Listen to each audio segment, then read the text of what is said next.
Picture this. It's a late evening. Rain drums against your windows. You're home alone, lost in a book, when you hear an unexpected knock. At the door stand two children, their faces obscured by the shadows of their hoodies. As they plead for shelter, you notice something unsettling. Their eyes, completely black, stare back at you. This chilling scenario is a recurring theme in reported encounters with black-eyed children. Witnesses describe feeling deeply unnerved, a primal fear gripping their senses. The most common thread in these stories is the children's eyes, entirely black, devoid of pupils or whites. This unnatural feature cements these encounters as deeply unsettling.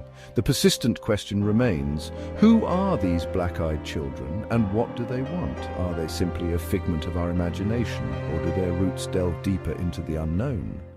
The phenomenon of black-eyed children, while widely popularized in the late 20th and early 21st centuries, has roots that may stretch further back in time.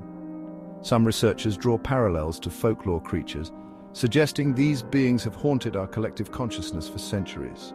One of the earliest documented cases dates back to 1982 in Texas.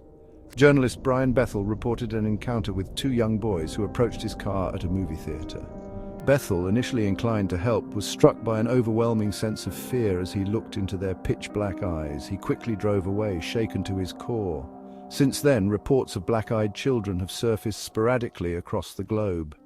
The lack of concrete evidence surrounding black-eyed children has fueled a myriad of theories, ranging from the paranormal to the psychological. Some believe these beings to be extraterrestrial visitors, their black eyes a physical manifestation of their otherworldly origins. Others propose they are interdimensional travelers, accidentally crossing over into our reality. Paranormal enthusiasts often categorize black-eyed children alongside vampires and demons, citing their unsettling gaze and the pervasive feeling of dread they evoke. Some even suggest that these beings feed off fear, explaining why witnesses feel so drained and disturbed after an encounter. Skeptics, however, remain unconvinced. They argue that the lack of photographic or video evidence, coupled with the often subjective nature of eyewitness accounts, casts doubt on the veracity of these encounters.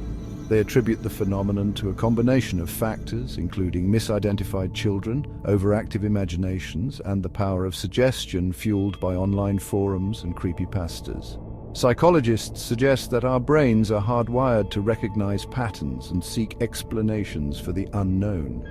This tendency, coupled with our primal fear of the dark and the uncanny, can lead to misinterpretations of sensory information, transforming ordinary children into something more sinister in our minds.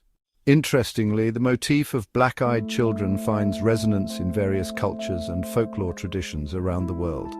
In Celtic mythology, for instance, the Dullahan, a headless horseman who carries his glowing skull, is said to have eyes that burn like black coals.